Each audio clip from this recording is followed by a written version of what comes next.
जो सह प्रातिनिधिक देवघर से जुड़े हुए हैं, श्रद्धेय धुत्विमान सिंह दा सह प्रातिनिधिक रायगढ़ देवघर से जुड़े हुए हैं। मैं आग्रह करता हूं परम पिता का रात्रि चरण में जाजन प्रस्तुत करने के लिए श्रद्धेय धृतिमान सिंह दा। वंदे लोक तिलकं सात्वत वार्ता विभूषणं अमर कृत्युत्सारणं प्रबुद्धं लोक जीवनं प्रणय प्रमत्त याग दीपनं वंदे जीवन जीवनं सत्पुरुषं।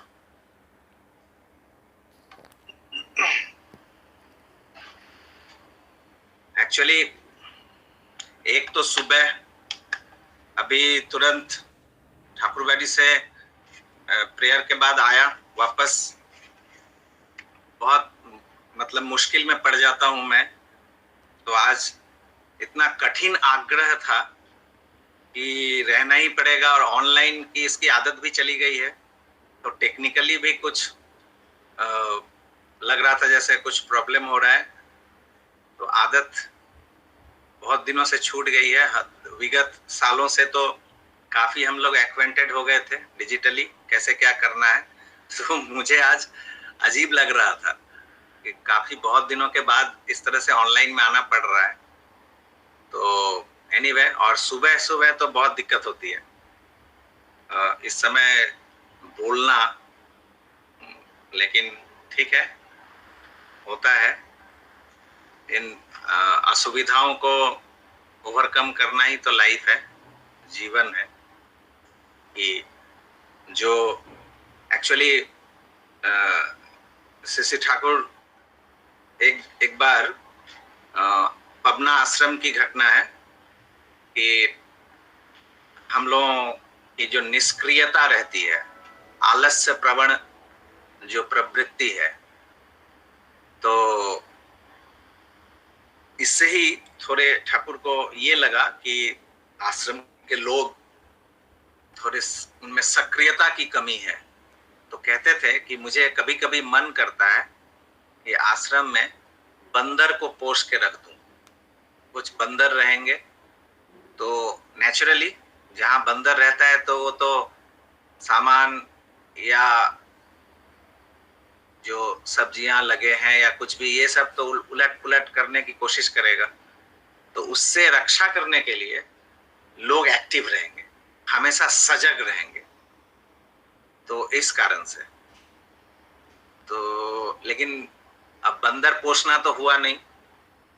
तो मैं कभी कभी सोचता हूँ कि ठाकुर के मुख से निकल गया जो बंदर पोष के रख दूंगा, तो ये क्या ऐसे ही ये कभी होगा नहीं बंदर पोषना। तो अभी महसूस करता हूँ कि शायद उस तरह से वो 4 पांव वाला बंदर तो पोष नहीं हुआ, बट हमारे आसपास 2 पैर वाले बंदर बहुत सारे आ गए, जो कि हमारे जीवन को इधर उधर करते रहते हैं और हमें हमेशा उसको फिर से ठीक करना पड़ता है। उसमें हो सकता है कि मैं किसी के लिए बंदर हूं, कोई और मेरे लिए बंदर के रूप में है। तो हम एक दूसरे के लाइफ में कभी कभी इस तरह की विडंबना की सृष्टि करते हैं, उसको फिर से हमें ठीक करना पड़ता है। तो इस दृष्टि से अगर देखा जाए तो ठाकुर जो कहते हैं कि सत्ता सच्चिदानंदमय है, असत निरोधी स्वतः ही है। जो हमारे जीवन और वृद्धि के जो अनुकूल नहीं है, जो हमारे अस्तित्व पे आघात करता है, अस्तित्व पे खतरा अगर हमें महसूस होती है, तो नेचुरली हम उसको रेजिस्ट करते हैं। तो इनबिल्ट इस हर एक एग्जिस्टेंस में, हर एक सत्ता में, हर एक बीइंग में ये सक्रियता जो है, ये एक्टिविटी जो है, ये है ही। इसके नॉर्मली ये सक्रियता है। लेकिन अब बात यहाँ पर यही आती है कि ये जो सक्रियता है, ये तब हम सक्रिय होते हैं जब हमारे अस्तित्व पे हमें लगता है कि डायरेक्टली कोई एंडेंजर्ड होता है हमारा एग्जिस्टेंस, तब हम एक्टिव हो जाते हैं टू रेजिस्ट दैट इविल। लेकिन ऐसे समय में जो हमें नहीं लगता है, वहां हम सक्रिय नहीं रहते, वहां हम आलस्य प्रवण में। यहीं पे परम दयाल श्री ठाकुर चाहते थे कि always on the wheel, always in active mode, हर हमेशा।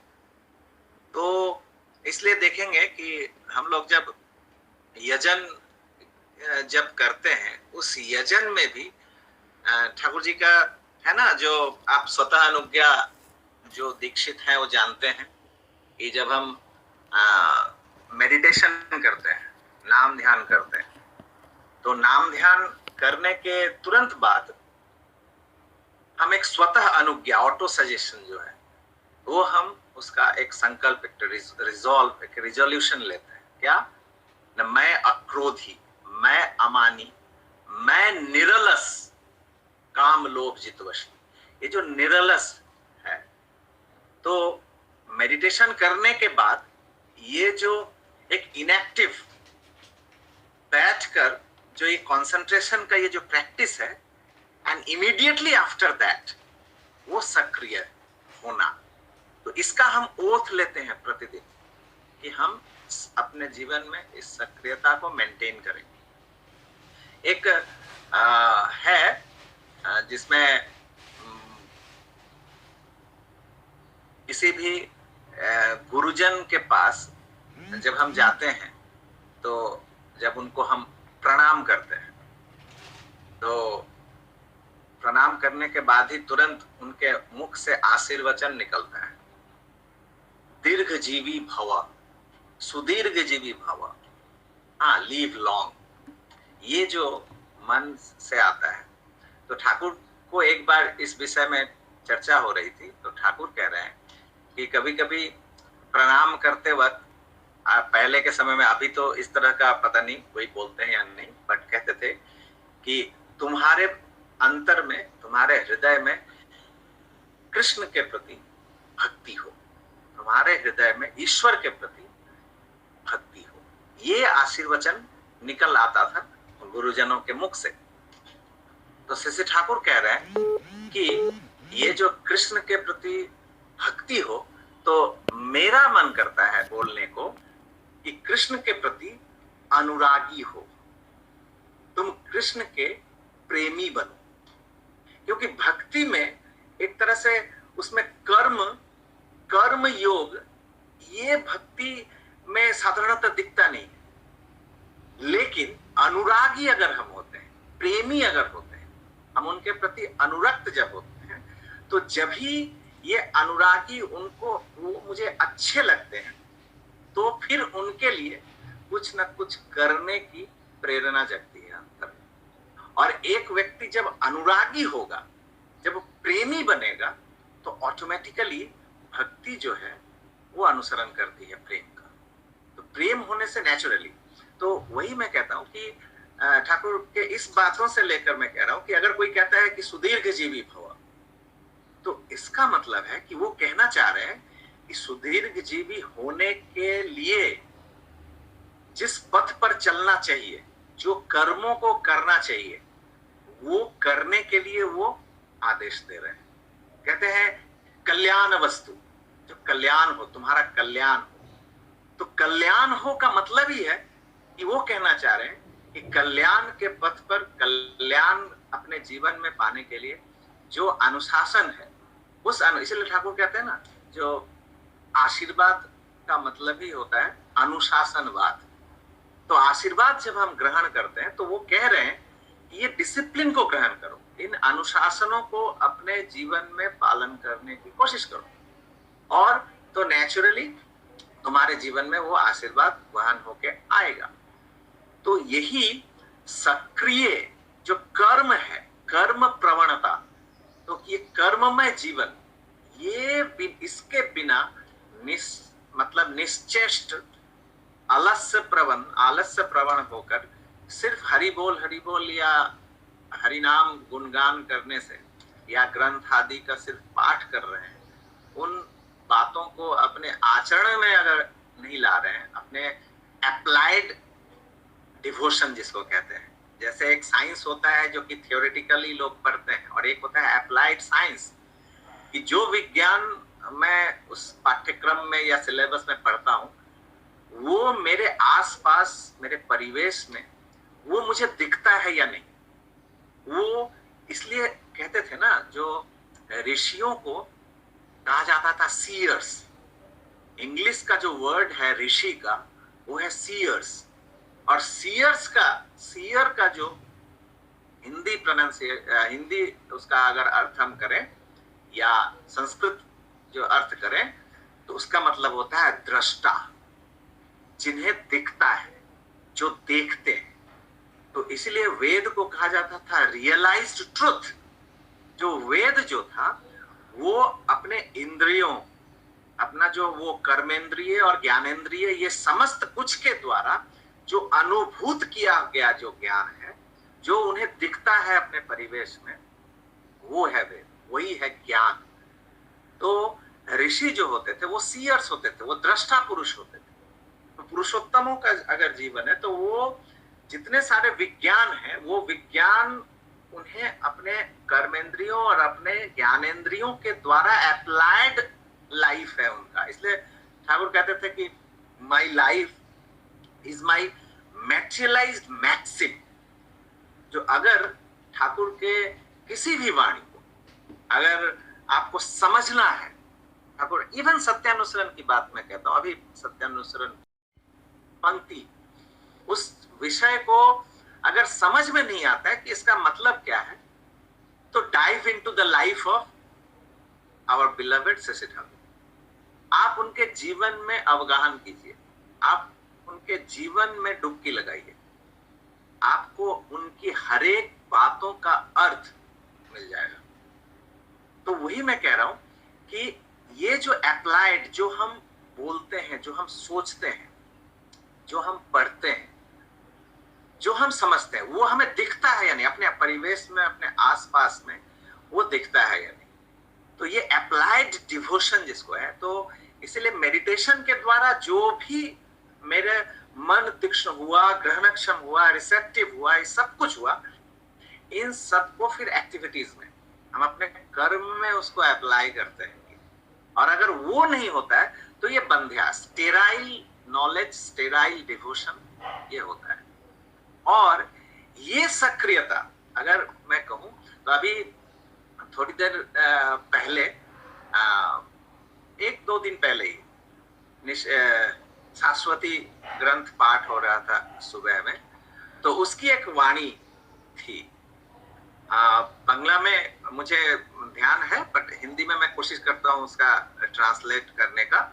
तो ठाकुर कह रहे हैं कि हम लोगों ने जन्म जो ग्रहण किया है, ये मानव जीवन जो दुर्लभ मानव जीवन जो जन्म लाभ हुआ है, कितने सारे घाटों का पानी पीकर, कितने सारे जिसको कहते हैं कि एक एक फेज ऑफ लाइफ को क्रॉस करते हुए, जस्ट नेक्स्ट टू, मतलब इसके नेक्स्ट टू ह्यूमन लाइफ ही है गॉड। इसलिए गॉड रियलाइजेशन जो है, ये मनुष्य जीवन का ही नेक्स्ट स्टेप है गॉड। तो बाकी सब जितने सारे योनि को हमने क्रॉस करके हम आए हैं, ये ऑप्टिमम आ गया अब मनुष्य, इसके बाद ही है गॉड। इसी कारण मनुष्य ही ईश्वर की खोज करता है, बाकी सब जितने सारे जीवन हैं वो ईश्वर की खोज नहीं करता है। जब मनुष्य आकर ही वो ईश्वर को, इसलिए कि नेक्स्ट टू गॉड, मतलब इसके बाद ही है गॉड, इसके बाद ही है, इसका अगला पड़ाव ही है ईश्वर। तो जन्म जब हम ग्रहण करते हैं, ठाकुर कहते हैं कि मनुष्य, हम लोग जब जन्म ग्रहण करते हैं तो मात्र कर्म करने के लिए ही नहीं, मात्र सिर्फ कर्म करो इसके लिए जन्म नहीं ग्रहण किया है। लाइक रोबोट जन्म हुआ, वो जो जिन्न की तरह, जो क्या हुक्म है मेरे आका, और वो हमेशा उसका जीवन का उद्देश्य है कि वो सब समय कर्म करता रहेगा, कर्म करता रहेगा। तो आप देखिए यहाँ सक्रियता इंपॉर्टेंट है। और ठाकुर फिर बोल रहे हैं कि मात्र कर्म करने के लिए हमने जन्म ग्रहण नहीं किया है, बल्कि उस कर्म के माध्यम से, यहाँ इंपॉर्टेंट ये बात है कि उस कर्म के माध्यम से परस्पर एक दूसरे का आलिंगन कर कर उपभोग करने के लिए, आनंद में आनंद को पाने के लिए।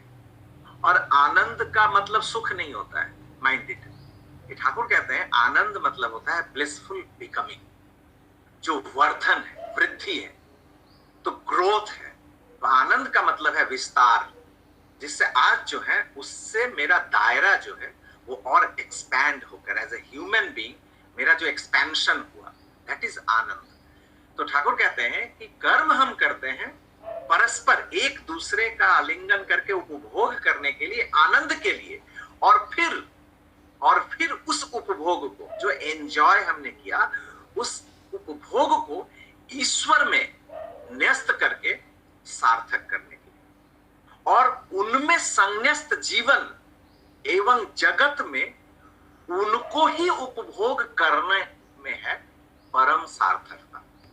और इसलिए ठाकुर कहते हैं कि साधना अर्जित जो कर्म फल है मेरा, ये साधना अर्जित कर्म फल अच्छा बुरा सब कुछ है, जो हमने इतने जीवन क्रॉस करके फिर इस जीवन में जो सब मैं जो करते जा रहा हूँ, रिपीटेडली जो मैं कर रहा हूँ, और उसका जो कर्म फल, जो उसका फ्रूट ऑफ एक्शंस जो हमें प्राप्त हो रहा है, तो उसके भीतर भी, उन कर्म फल के भीतर भी हम उन प्रिय परम को, उन इष्ट को, उन ईश्वर को ही हम आलिंगन करके, ग्रहण करके अपने उस सुपर कॉन्शियसनेस जिसको चैतन्य कहते हैं, उस चैतन्य में हम कंटिन्यूअसली हम रहना चाहते हैं। उस चेतना में हम सदा जागृत रहना चाहते हैं, सुप्त होकर।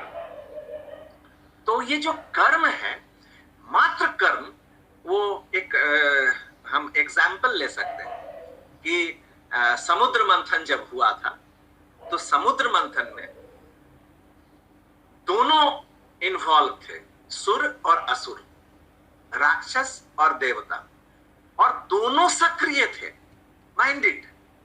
तो सक्रियता असुर में भी था और सुर में भी था। तो मात्र सक्रिय होने से ही जो अमृत लाभ होगा, ऐसा नहीं हो सकता।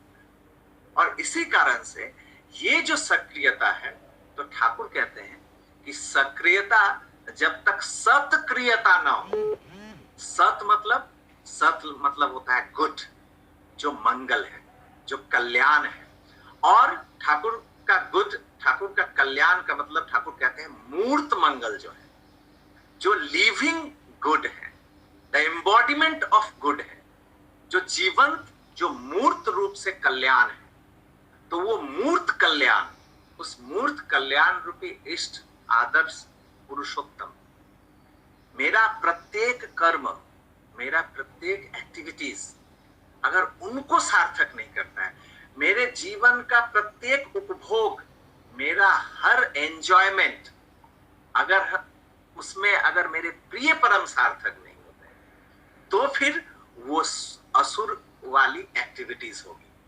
और इसीलिए ठाकुर जी की एक वाणी है, हालांकि बांग्ला में है, कि लक्ष्य बाधा डिंगिए चले, प्रीनन पोषण बेगे, सार्थकताय वृत्ति पागल, रॉय शेथा प्रेम जेगे। माने इष्ट, जिसको कहते हैं कि लक्ष्य बाधा को अतिक्रम करके और प्रीणन पोषण गति से, प्रीणन मतलब जो मेरे प्रिय परम हैं, उनके प्रति उनको पोषण देने के लिए, उनको तृप्त करने के लिए, और उस गति से हजारों हजार बाधाएं हमारे जीवन में आती हैं, कष्ट, बाधा, समस्याएं, प्रॉब्लम्स, इस सब कुछ को ओवरकम क्यों करेंगे? हमें अपने इष्ट को तृप्त करना है।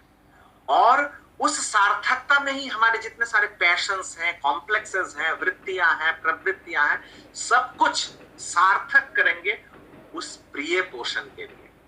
और वहीं पे उसी को कहते हैं प्रेम।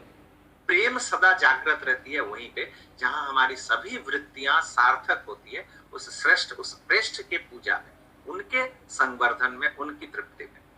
तो मेरी जितने सारी सक्रियताएं हैं मेरे जीवन में, इस मानव जीवन में जो हम कर्म कर रहे हैं, वो समस्त कर्म मेरे इष्ट को सार्थक कर रहा है कि नहीं? तो वो अगर होता है तब वो देवता वाली सक्रियता है, और नहीं तो मात्र अपने स्वार्थ के लिए, अपने निहित सेल्फ सीकिंग एटीट्यूड लेकर अगर हम चलते हैं, निहित ये मैटेरियलिस्टिक भौतिक चीज, ये इन सब के प्रति आकर्षित होकर हम अपने आराम और सुख के लिए अगर करते हैं तो वो फिर वो असुर वाली सक्रियता है। तो ये मूल बात है जो ठाकुर कहते हैं कि सक्रियता भी रहनी चाहिए सत्क्रियता। और ये सत्क्रियता जब होता है, ये प्रेम जब एक व्यक्ति के प्रति एक प्रिय परम के रूप में जब हम ग्रहण करते हैं, तो इस पे ठाकुर जी की एक मैसेज की एक वाणी है कि love for the anointed one is ever loyal, stubborn in action, with a marvelous resistance to evil, and valorous admiring action for the love Lord. प्रेम ही नियंत्रित कर सकता है व्यक्ति को और कुछ नहीं। आज जिन्होंने सत्संग दिया है आपके बीच हैं, मुझे जहां तक याद आ रही है, शायद उनके ही मुख से मैंने एक घटना सुना था कि उनके किसी की तबीयत खराब थी, तो काफी मतलब उनके ही घर के कोई थे जिनको कि हॉस्पिटलाइज करना पड़ा था, तो उनको काफी याजन ठाकुर की बातें वो करती थी, लेकिन वो बात सुनते नहीं थे। लोग जैसा होता है कि वही दुख में सुमिरन सब करे, सुख में करे ना कोई, जो सुख में सुमिरन करे तो दुख गायब हो गए। तो हम तो उनको याद करते हैं अपने कष्ट में, दुख में, इसमें। ऐसे समय में जब सब कुछ ठीक ठाक चल रहा है तो थोड़े याद करते हैं उन सबको। और मुझे हमेशा लगता है कि एक्चुअली जो दुख में है, कष्ट में है, दे आर ब्लेस्ड वन। जो समस्याओं में है, प्रॉब्लम से जो घिरे हुए हैं, दे आर ब्लेस्ड वन। क्योंकि पेट मेरा जब खराब है तो मेरा चलन ठीक रहता है। मेरा पेट गड़बड़ है तो मैं जो उल्टा पुल्टा नहीं खाऊंगा, मैं संभल के जो मेरे लिए अनुकूल है, जो मेरे शरीर को, स्वास्थ्य को, मन को ठीक रखता है, मैं वही ग्रहण करता हूँ। इसलिए जब पेट खराब रहता है, ज्यादा ज्ञान देने की जरूरत नहीं है। जो दुख, कष्ट और समस्याओं में रहते हैं, वो ऑटोमेटिकली वो उनका रहता है विधि के पथ पर चलने की प्रवृत्ति रहती है। प्रॉब्लम उन लोगों को है जिनके जीवन में समस्याएं नहीं है, जिनके जीवन में प्रॉब्लम, ऐसा दुख नहीं, कष्ट है नहीं है। हालांकि हर व्यक्ति के जीवन में दुख, कष्ट, आनंद, सुख सब कुछ ही होता है, लेकिन वही मैं कह रहा हूँ कि जिस समय सुख में है, जिस समय आनंद में है, वो समय सबसे ज्यादा सजग रहने की जरूरत है। उस समय सबसे ज्यादा कॉशियस रहने की जरूरत है, क्योंकि वहां मेरा सब कुछ ठीक है तो जो सो मन जो आता है, अरे दे दो, कोई नहीं, कुछ होगा, सब कुछ खा पी के उसके बाद फिर हम दुख की ओर अग्रसर हो जाते हैं, हम अपने जीवन में कष्ट को ले आते हैं। तो उन्होंने मुझसे कहा था एक घटना जो उन्होंने जागरण किया था, वो सुनते नहीं थे, जो भी है। उनके किसी एक आत्मीय परिजन में बीमार पड़े, और बीमार पड़ने के बाद फिर आईसीयू जो भी हो, हॉस्पिटलाइज हुए, तो काफी विध्वस्त हुए वो। तब उन्होंने उनसे पूछा था कि अच्छा, आपके घर में मेडिकल बिल कितना आता है? इस तरह की कुछ घटनाएं थी। मैं अच्छी तरह से शायद रिकॉल नहीं कर पा रहा हूँ, बट एनीवे जो भी है, अगर नहीं भी है तो नॉर्मली हो सकता है कि और किसी के जीवन में ऐसा घटना घटती ही है, हम सभी के जीवन में, टाइप ऑफ दिस। तो कहते हैं कि आपके जीवन में कितना, आपके परिवार में मेडिकल बिल कितना आता है? तो कहते हैं कि कुछ 100-200 हजार जो भी आता है। तो इतना कम, आपके इतना कम आता है? मेरा परिवार में तो साल भर में 30-40 हजार, 50 हजार, कभी कभी ज्यादा भी इतना खर्च हो जाता है। तो कहते हैं जो नहीं, तब इसका मतलब आपके गुरु में शक्ति है। हाँ, अब आप सोचो कि वो सोच रही है कि चूंकि मेडिकल बिल कम आ रहा है तो इसका मतलब गुरु में कोई शक्ति है। यही पे बात आती है कि एक्चुअली गुरु में कोई शक्ति नहीं, हमारे ठाकुर में कोई शक्ति नहीं है। लेकिन ये मेडिकल बिल कम क्यों आता है? मेडिकल बिल इसलिए कम आता है कि ठाकुर ने जो अनुशासन दिया है, ठाकुर ने जो डिसिप्लिन दिया है, उस डिसिप्लिन को जब हम जब हम पालन करके चलते हैं, खान पान, रहन सहन, सुबह सुबह आप देखेंगे कि जैसे नॉर्मली डॉक्टर कहते हैं कि early to bed early to rise makes a man healthy, wealthy and wise. ये ज्ञान तो बात बहुत है, लेकिन कोई क्या सुनता है? नहीं सुनता है। कब सुनता है? जब जीवन के उस पड़ाव पे आता है, जब डायबिटीज, हाई ब्लड प्रेशर, ये बीमारी, वो बीमारी, आप देखेंगे तब ये सब सुबह उठना या वॉकिंग करना, ये सब शुरू होता है। लेकिन जो ठाकुर का अनुशासन के अनुसार ठाकुर के प्रति जब प्रेम, थोड़ी सी प्रीति, स्नेह, प्यार जब उनके प्रति होता है, जब दीक्षा लेते हैं, तो नेचुरली हम इष्टवृत्ति करते हैं, प्रार्थना करते हैं। तो सुबह उठना जो है, ये दैनंदिन जीवन का, डे टू डे लाइफ का जो रूटीन है, ये ऑटोमेटिकली आउट ऑफ लव, और उसमें मजा आता है, हम एंजॉय करते हैं। वही मैं बात कर रहा हूं कि ये जो कह रही है, जो मेडिकल बिल कमाते हैं, ठाकुर कुछ मैजिक या मिरेकल कर दे रहे हैं, ऐसा नहीं है। इसलिए ठाकुर से एक शरद चंद्र चट्टोपाध्याय जो लिटरेचर जो थे, लॉरेट, वो राइटर थे, उन्होंने बोला था कि आप मुझे सहायता करेंगे तो मेरे जीवन में। ठाकुर कहते हैं कि I have no capacity, I have no ability to help anybody. मुझ में कोई क्षमता ही नहीं है, मुझ में कोई सामर्थ्य ही नहीं है कि मैं किसी की सहायता कर सकूं, but I have some experiences of life. मेरे जीवन के कुछ अनुभव हैं, एक्सपीरियंस है। अगर उस अनुभव को कोई फॉलो करता है, कोई मान के चलता है, कोई अनुसरण करता है, उसको बेनिफिट हो सकता है, वो लाभान्वित हो सकता है। और ठाकुर कहते हैं दिस एक्सपीरियंस इज लाइट। ये जीवन के अनुभव ही वो प्रकाश है, वो आलोक है, जिस आलोक में लोग जीवन पथ पे चलते हैं। तो मेरे कहने का मतलब, तात्पर्य यही था कि ठाकुर का जो अनुशासन है, इसलिए हमारे जीवन में जब हम ठाकुर के समक्ष जाते हैं, हम ये नहीं, हमारे यहाँ कोई मन्नतें नहीं होती कि ठाकुर मेरा ये हो जाएगा तो हम तुमको ये करेंगे, हमारा ये चढ़ावा देंगे, हम ये सत्संग देंगे, ये सब देंगे। ये ठाकुर का पद है ही नहीं। हम जब ठाकुर के समक्ष जाते हैं, हम कहते हैं कि ठाकुर मुझे पता नहीं मेरा किसमें मंगल है, तुम्हारी जो इच्छा है, जो तुम्हारी इच्छा है, दाई विल बी डन। तुम्हारी इच्छा जो है वही मेरे जीवन में मूर्त हो, मैं तुम्हारे अनुशासन को मैं अपने जीवन में पालन करके चल सकूं। वो जो कल्याण है, ये हम बोलते हैं, सोचते हैं, करते हैं, फिर भी कितने सारे फ्लॉज हमारे जीवन में होते रहते हैं, गलतियां होती है, त्रुटियां होती है, बट स्टिल परसेंटेज जो है वो कमता है, धीरे धीरे कमता है। लेकिन अगर हम ये सोचे ही नहीं, हम उस अनुशासन के बारे में सोचे ही नहीं कि हमारी जो वो कर्मानुराग है, तो वही कहते हैं ठाकुर कि love without loving activity is शाम। जो प्रेम बिना सक्रियता के, सक्रिय प्रेम, उनके लिए कुछ करना, ये के बिना वो कृत्रिम, वो प्रेम बनावटी प्रेम। तो ये जो सक्रियता है, तो यही कहते हैं कि love for the anointed one, उस पुरुषोत्तम के प्रति जो एवर लॉयल है। प्रेम ही एकमात्र जो व्यक्ति को उस बिलवेड के प्रति, उस प्रिय परम के प्रति, प्रेम ही एकमात्र लॉयल बना सकता है। और एक्टिविटी में एक माँ जिस तरह अपने संतान के प्रति लॉयल रहती, एक माँ अपने संतान के प्रति कभी भी डिसऑनेस्ट नहीं होती और कभी भी आलस्य भी नहीं रहता है।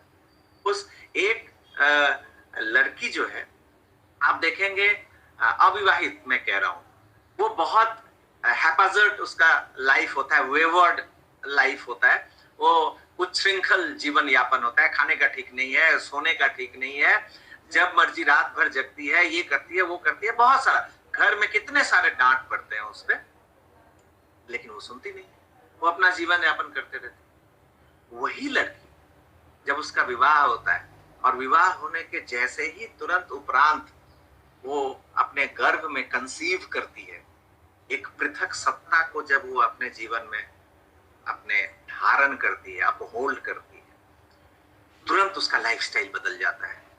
टाइम टू टाइम खाना, हाँ, वो फिर अपने मन को, अपने मस्तिष्क को, अपने साइकोफिजिकल टोटल सिस्टम को एडजस्ट कर लेती है फॉर दैट अनदर एग्जिस्टेंस। तो you can not love your self, आप अपने को प्यार नहीं कर सकते। ये जो कहते हैं कि if you want to love others first love yourself, ये एकदम फार्स बातें हैं। इस बात का कोई मीनिंगलेस या निरर्थक बातें हैं। व्यक्ति अपने से प्यार कर ही नहीं सकता है। एक व्यक्ति जब तक, वो भी माँ, वो जो माँ है, वो जो जैसे ही वो समझती है कि यहाँ एक है, उसको वो उपभोग नहीं कर पा रही है, लेकिन वो अपने जीवन को नियंत्रित करना शुरू कर देती है, अपने मन को, अपने शरीर को, समस्त कुछ। और जैसे ही उससे, उस अपने अस्तित्व से जैसे ही पृथक होता है वो सत्ता, तब उसको पाती है। और उस पाने के बाद भी रात रात भर फिर वो अपने प्रति फिर वो थोड़ा सा केयरलेस हो जाती है फॉर दैट वेरी बीइंग, उस एग्जिस्टेंस के लिए। जब तक वो सत्ता मेरे अंदर था, मैं खुद का देखभाल क्यों कर रहा था? इसलिए कि इससे ही वो एग्जिस्टेंस फ्लरिश कर रहा है। और वो जैसे ही बाहर हुआ, मैं अपने प्रति भी केयरलेस इसलिए हुआ कि उस एग्जिस्टेंस को, इसलिए अपना खाने का ठीक नहीं है, अपना सोने का ठीक नहीं है, लेकिन उस शिशु के लिए वो समस्त कुछ अपना जीवन अर्पण कर देती है। और इसलिए कहते हैं कि कुमाता कभी नहीं, कुसंतान हो सकता है, बट तो वो जो लव है, यही लव एकमात्र हमारे एक्टिविटीज को नियंत्रित कर सकता है। वो सक्रियता सत्क्रियता में, जिसको कहते हैं ट्रांसफॉर्म हो सकता है। तो खैर बात बहुत है, समय 6:30 हो गया है, मुझे लगता है मैं समय क्रॉस कर चुका हूँ। बट एनीवे, बहुत दिनों के बाद आप लोगों के बीच आने का मौका मिला ऑनलाइन, अच्छा भी लग रहा है। ये आदत छूट गई थी एक समय, ये 2 साल जो हम लोगों का गुजरा है, मुझे, मेरे लिए तो ये लाइफलाइन था। बहुत सारी कष्ट, बहुत सारे विपत्तियां हम सभी के जीवन में बहुत सारे आए हैं, बट मैं समझता हूं कि मैक्सिमम, ठाकुर कहते थे ना कि अशुभ जो है उसको भी शुभ में नियंत्रित करना, तो वो हम लोगों ने शायद किया और उसकी आदत आज तक बनी हुई है। बट एनीवे, ये ऑनलाइन जो है ये actually on path, on road, सड़क पे उतरना पड़ेगा, जीवन में उतरना पड़ेगा। और ठाकुर जी की जो भी बातें हम तोता की तरह हम पैरोटिंग करते हैं, वो पैरोटिंग ना हो। एक घटना है ना, एक सेठ जी थे, वो उनका एक बहुत पोषा हुआ तोता था। उस तोता को उन्होंने सिखाया था सीताराम सीताराम, हरे कृष्ण हरे कृष्ण, सीताराम सीताराम। तो वो तोता हर दिन कोई आया जाया वो हमेशा यही गुणगान करता रहता। एक दिन अचानक एक बिल्ली कहीं से, वो तो खुला रह गया था पिंजरा, एक बिल्ली झपट्टा मार के और उसके पूरे एकदम गर्दन को पकड़ के लेके गायब हो गई। अब वो सेठ तो एकदम जैसे लगा कि त्राहिमाम त्राहिमाम, क्रंदन करने लगा, रोने लगा। तो आसपास सब थे आत्मीय स्वजन सब आ गए, बंधु बांधव, और वो तो रो ही जा रहा है। तो सब कोई पूछ रहे हैं कि क्या बात है? अरे चुप रहो, ठीक है, क्या होगा, ऐसा ही नियति थी, फिर से तोता ले आया जाएगा, ये वो करके उसको सांत्वना दे रहे हैं। तुमको इतना दुख क्यों हो रहा है, इतना कष्ट क्यों हो रहा है? तो फिर वो सेठ जी कह रहे हैं कि नहीं, वो जो तोता जो चला गया, हाँ वो जो मर गया, इस पे मेरी पीड़ा नहीं है, इसके कारण मैं त्राहिमाम नहीं कर रहा हूं। मैं इसलिए त्राहिमाम कर रहा हूं, मैं इसलिए रो रहा हूं, इस तोते को मैंने सारा जीवन छोटा से लाया था और सारा जीवन मैंने उसको सिखाया सीताराम सीताराम, हरे कृष्ण, और वो वही करता रहा सारा जीवन, वो वही करता रहा। लेकिन जिस समय बिल्ली ने उसका गला दबाया तो उस समय टे टे टे टे करने लगा। उस समय गला से तोता सीताराम नहीं निकला, उस समय उसके स्वर से हरे कृष्ण नहीं निकला।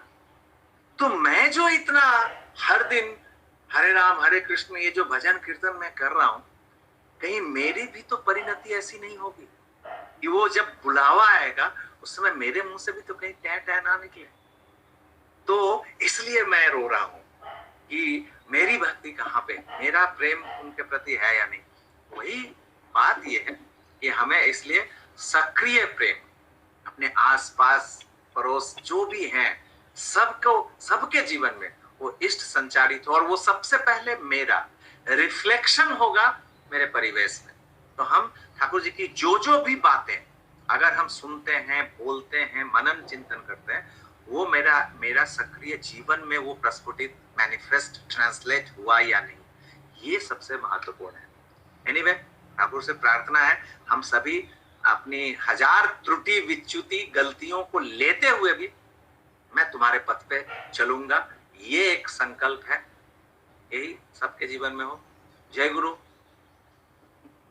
जय गुरु, जय गुरु दादा, जय गुरु। प्रीतम दा जय गुरु, बहुत फर जाजन दादा, जय गुरु, जय गुरु दादा। या ते श्रद्धा